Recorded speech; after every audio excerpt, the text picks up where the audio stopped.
আসসালামু আলাইকুম সবাইকে। তো আমি আজকে দেখাবো মোমোস স্যুপের রেসিপি। পুরো রেসিপি দিব না, নরমালি দেখাবো। আসলে এরকম রেসিপি সবাই এখন খায়-টায় বাসায়। তো আমি প্রথমে একটা মোমোসের ডো করে নিয়েছি আর হট ওয়েল দিয়ে দিয়েছি। মোমোসের যেই ভিতরে যেই চিকেন ব্যাটারটা থাকে ওটার মধ্যে যা যা দিতে হয় একদম পেঁয়াজ, মরিচ, আদা, রসুন, ধনিয়া পাতা সব কিছু সুন্দর করে দিয়ে শুধু একটা হট অয়েল দিয়ে তারপর এটা মিক্স করে রেখেছি। মোমোসের ডো করে মোমোসের হালকা একটু শেপ দিয়ে ওইটাকে সিদ্ধ করে নিলাম।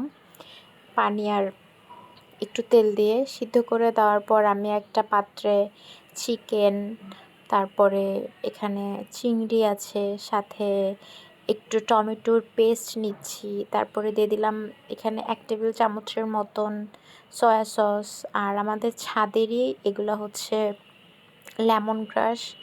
তো পুরাপুরি এখনও যেহেতু ছোট গাছ সেহেতু একটু ছোট ছোটই হয়েছে। 2টা ডিমের কুসুম আর হচ্ছে রসুন বাটা আর দিব আদা বাটা।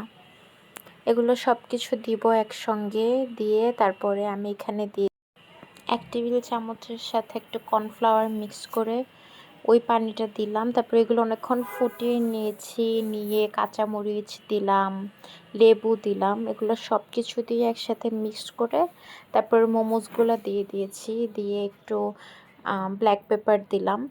তো এটি আমাদের রেডি। এগুলো আপনারা বাসায় বানিয়ে খেতে পারবেন এখন শীতকালে।